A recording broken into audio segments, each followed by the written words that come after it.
Hey everyone, welcome back to the channel. आज का video हमारा जर्मनी में लिविंग कॉस्ट के बारे में है कि जर्मनी में एक नॉर्मल लिविंग कॉस्ट कितना आ सकता है अगर आप स्टूडेंट वीज़ा पे आ रहे हो, नेक्स्ट इनटेक में स्टूडेंट वीज़ा पे आ रहे हो या वर्क वीज़ा पे आ रहे हो। तो आज के इस वीडियो में हम इस चीज़ को डिस्कस करेंगे। तो लेट्स स्टार्ट दिस वीडियो यार। जो सबसे पहले आपका एक्सपेंस आता है जो जर्मनी में आता है, वो है जो सबसे बड़ा एक्सपेंस है वो है रेंट। तो अगर आप यहाँ पे आने का ऑलरेडी प्लान कर चुके हैं और आप आने वाले हैं नेक्स्ट मंथ या, तो मैं आपको ये बोलूँगा कि आप एक महीना पहले से प्लान करें। एक महीना से आप पहले से ही सर्च करना स्टार्ट करें रूम का, क्योंकि सबसे बड़ा जो यहाँ पे आज के टाइम में जो सबसे बड़ी स्कार्सिटी है वो है अपार्टमेंट्स की। क्योंकि आज के टाइम में यहाँ पे अपार्टमेंट्स की जो कॉस्ट है, अगर आप डिपेंड करता है कि आप कैसे रहना चाहते हैं, आप अकेले रहना चाहते हैं या आप शेयरिंग में रहना चाहते हैं। अगर आप शेयरिंग में रहना चाहते हैं तो जो एक अपार्टमेंट की कॉस्ट है, जो आपके लिविंग का एक मंथ का रेंट है, वो आपको, अगर आप शेयरिंग में रह रहे हो तो 350 से लेके 450 तक है जो आप शेयरिंग में रहोगे। तो ये मैक्स है। और अगर आप अकेले रहना चाहते हो, आप अकेले खुद का एक अपार्टमेंट लेना चाहते हो, एक सिंगल रूम अपार्टमेंट लेना चाहते हो, तो उसका कॉस्ट आपको 1000 पर मंथ के अराउंड पड़ जाएगा। 800 to 1000 के अराउंड आपको पड़ जाएगा। तो ये हो गया आपका सबसे पहले रेंट का। तो नेक्स्ट जो आपका जो खर्चा आता है वो आपका खर्चा आता है हेल्थ इंश्योरेंस। तो जर्मनी में हेल्थ इंश्योरेंस आप सभी को पता होगा कि अगर आप स्टूडेंट आ रहे हो या वर्क वीज़ा पे आ रहे हो या किसी भी वीज़ा पे आ रहे हो, तो आपको हेल्थ इंश्योरेंस बहुत बहुत मैंडेटरी है यहाँ पर।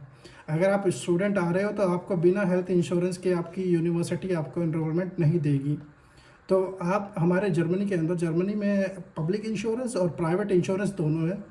वो आपके ऊपर डिपेंड करता है कि आप प्राइवेट इंश्योरेंस लेना चाहते हो या पब्लिक इंश्योरेंस लेना चाहते हो। ऑब्वियसली पब्लिक इंश्योरेंस में आपकी काफ़ी सारी चीज़ें इंक्लूड होती है, जबकि प्राइवेट इंश्योरेंस सस्ता होता है तो उसमें इतनी सारी चीज़ें इंक्लूड नहीं होती, और वो सस्ता भी होता है प्राइवेट इंश्योरेंस। तो वो आपके ऊपर डिपेंड करता है, आप यहाँ पर आए और कंपेयर करें प्राइवेट आपको चाहिए या पब्लिक आपको चाहिए। तो कई सारी कंपनीज़ है जहाँ पर आप जॉब के लिए भी अप्लाई करते हैं, तो वहाँ पर भी आपको ज़्यादातर कंपनीज पब्लिक इंश्योरेंस की डिमांड करती है। तो उस समय ऐसा होता है कि कई बच्चों ने प्राइवेट इंश्योरेंस किया होता है, लेकिन उन्हें बाद में उसे चेंज करना पड़ता है। तो जो पब्लिक इंश्योरेंस की यहाँ पर जो कॉस्ट है, पब्लिक इंश्योरेंस की कॉस्ट आपको यहाँ पर पड़ेगी 130 to 145 के अराउंड। तो ये जो आज की कॉस्ट है 2024 में, तो वो डिपेंड करता है, क्योंकि यहाँ पर भी पब्लिक इंश्योरेंस काफ़ी टाइप के हैं, काफ़ी सारी कंपनीज़ हैं जिन्होंने पब्लिक इंश्योरेंस जो प्रोवाइड कराती है। तो ये जो दो चीज़ें हो गई, रेंट हो गया, हेल्थ इंश्योरेंस हो गया। तो नेक्स्ट पॉइंट हमारा आ गया फूड एंड ग्रोसरीज़। तो फूड एंड ग्रोसरीज़ अगर आप ऑब्वियसली अगर आप घर पे खा रहे हो खाना, अगर आप घर पे खुद से बना रहे हो तो obviously is cheaper than outside या। तो कोशिश करिए अगर आप स्टूडेंट आ रहे हो, क्योंकि आई कैन अंडरस्टैंड कि स्टूडेंट का थोड़ा बजट शॉर्ट होता है, तो कोशिश करिए कि अगर आप घर पे खाना खा रहे हो तो वेल एंड गुड है, घर पर ही बना रहे हैं। तो अगर आप घर पे खाना खा रहे हो तो एक आपका खुद का कॉस्ट आ सकता है 150 यूरोज़ पर मंथ का कॉस्ट आएगा। उसके अंदर आपकी सारी ग्रोसरीज आ जाएगी। लेकिन अगर आप बाहर खा रहे हो तो उसका कोई अंत नहीं है, वो तो आप फिर 500 भी यूज़ कर सकते हो, 600 भी यूज़ कर सकते हो। तो आपके ऊपर डिपेंड करता है कि आपकी कितनी कैपेबिलिटी है कि आप कितना खर्च कर सकते हो। तो ये हमारा जो नेक्स्ट आ गया, ट्रांसपोर्टेशन का कॉस्ट आ गया। तो मैं आपको एक ही चीज़ रिकमेंड करूँगा कि अगर आप जर्मनी में आ रहे हो और अगर आपका फर्स्ट डे है और अगर आप एयरपोर्ट से जर्मनी अपनी सिटी के अंदर जाना चाह रहे हो, फॉर एग्जांपल बर्लिन सिटी में आप एयरपोर्ट से जाना चाह रहे हो, तो मैं आपको रिकमेंड करूँगा कि टैक्सी हायर ना करें। क्योंकि अगर आप स्टूडेंट हैं, टैक्सी हायर मत करें, क्योंकि जर्मनी में जो ट्रांसपोर्टेशन सिस्टम है वो बिल्कुल वेल कनेक्टेड है। तो अगर आप एयरपोर्ट से आ रहे हैं तो मैं आपको यही बोलूँगा कि एयरपोर्ट के अंदर से ही ट्रेन्स जाती है, तो आप 3 यूरो या 11 यूरो की टिकट ले सकते हैं और आप वहाँ से ट्रैवल कर सकते हैं। मैं आपको यही बोलूँगा कि वन डे टिकट ले लो, 11 यूरो या 12 यूरो समथिंग की आती है। तो वन डे टिकट आप जब लोगे तो उसके अंदर आप पूरा दिन आप जर्मनी में बस से अपना यू बान से बोलते हैं, अंडरग्राउंड ट्रेन्स होती है, सरफेस ट्रेन्स होती है, एस बान जिसे हम बोलते हैं, ठीक है, आप उनमें ट्रैवल कर सकते हैं आराम से ईजिली बिना किसी फ़ाइन के। तो इसका कॉस्ट आपको, जो ट्रांसपोर्टेशन का कॉस्ट आता है, ट्रांसपोर्टेशन का कॉस्ट आएगा आपको, अगर आप पर मंथ की टिकट ले रहे हो तो आज के टाइम में जो ट्रांसपोर्टेशन का कॉस्ट है वो 49 यूरो डॉइचलैंड टिकट है। लेकिन वो डॉचलैंड टिकट आपको तब मिलेगी जब आपके पास स्टूडेंट एनरोलमेंट लेटर होगा। और अगर आप नहीं, आपके पास स्टूडेंट एनरोलमेंट लेटर नहीं है तो आप 60 यूरोज़ की एक टिकट ले सकते हैं। वो वेरी करती है कि 60 यूरो से लेके 100 यूरो के बीच में आपका पर मंथ का ट्रांसपोर्टेशन का कॉस्ट भी आप मानकर चलें। तो दूसरी जो आपकी कॉस्ट आ गई वो आ गई आपकी यूटिलिटीज़ और आपके इंटरनेट की। फॉर एग्जांपल, क्योंकि आप फर्स्ट डे आ रहे हो यहाँ पे, तो आपके पास इंटरनेट भी नहीं है, आपके पास सिम कार्ड भी नहीं है। तो यहाँ पे जो सिम कार्ड्स है वो वेरी करते हैं, ठीक है। और यहाँ पे जो सिम कार्ड्स है, क्योंकि आप इंडिया से फर्स्ट टाइम ट्रैवल कर रहे हो, क्योंकि इंडिया में काफ़ी सस्ता है इंटरनेट, लेकिन आप जब बाहर आओगे तो बाहर थोड़ा सा काफ़ी कॉस्टली लगेगा आपको। इनिशियली सबसे स्टार्टिंग में आपको सबसे ज़्यादा कॉस्टली लगेगा।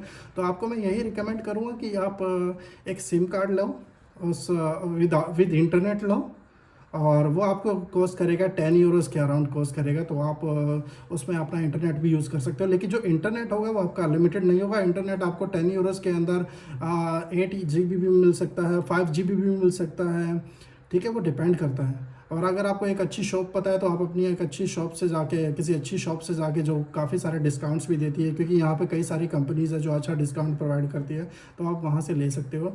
10 to 15 यूरो आप मानकर चले कि आपका मंथली कॉस्ट आएगा आपके इंटरनेट पे।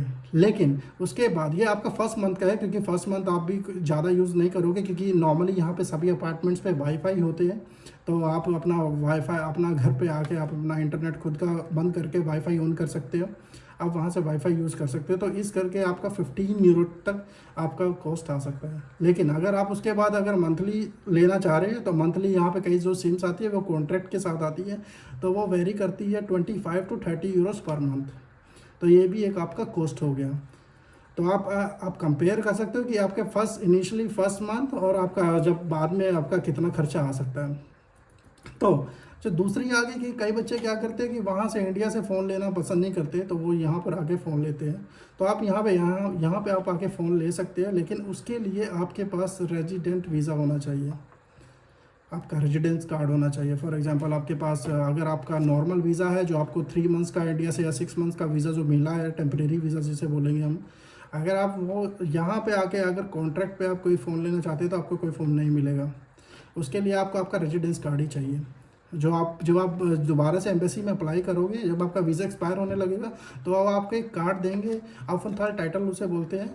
तो वो आपको एक कार्ड देंगे, तो आप उस कार्ड से, फिर वो कार्ड वैलिड होता है कि आप उस पर कॉन्ट्रैक्ट कर सकते हो अपना, ठीक है। तो ये हमारा हो गया। बाकी के जो मिसलेनियस खर्चे हैं, जो आपके नॉर्मल यूटिलिटीज़ के खर्चे हैं। फॉर एग्जांपल, आप इंडिया से आ रहे हो, और मैं अगर आप इंडिया से आ रहे हो तो मैं आपको यही बोलूँगा, अगर आप विंटर में आ रहे हो तो मेरी आपको एक ही सजेशन रहेगी कि भाई इंडिया से ज़्यादा कपड़े मत खरीदें, क्योंकि इंडिया के जो कपड़े हैं वो बाहर आकर नहीं चलते। अगर इंडिया की जैकेट्स में बात करूँ तो बाहर आके वो सक्सेसफुल नहीं है। तो आप कोशिश करें कि वहाँ आप 5-6 जैकेट लेने से अच्छा आप एक जैकेट यहाँ पर आकर खुद से ख़रीद ले, जर्मनी आकर, क्योंकि यहाँ की जैकेट आपकी काफ़ी लंबे टाइम तक चल सकती है। और मैं आपसे यही बोलूँगा कि भाई कपड़े कम से कम ही खरीदें, और जो आपको जो यूटेंसिल्स है, आप अपने यूटेंसिल्स ले सकते हो, आप अपना राशन ले सकते हो जो आपको चाहिए इंडिया से। और प्लीज़ अपने डॉक्यूमेंट्स कोई भी इंडिया छोड़कर मत आए। आपके पास आपके सभी डॉक्यूमेंट्स होने चाहिए, क्योंकि कई बार यहाँ पर डॉक्यूमेंट्स की आपको ज़रूरत पड़ सकती है किसी भी टाइम। तो जब भी आप एयरपोर्ट, फॉर एग्जांपल आपकी फ़र्स्ट फ़्लाइट है, तो अपना पासपोर्ट, अपना वीज़ा, अपना यूनिवर्सिटी एनरोलमेंट लेटर और अपना स्टडी कॉन्ट्रैक्ट अपने पास साथ में रखें, क्योंकि आपको जब भी कस्टम के टाइम या आपको सिक्योरिटी के टाइम आपको कभी भी आपको कोई चेक कर सकता है। तो आई होप आपको ये वीडियो बहुत अच्छा लगा होगा। अगर आपको ये वीडियो अच्छा लगा होगा तो इसे सब्सक्राइब करें, लाइक करें। आई होप मैं और भी वीडियो फ्यूचर में बनाने वाला हूँ। तो I wish to see you in future. या thank you very much, bye bye.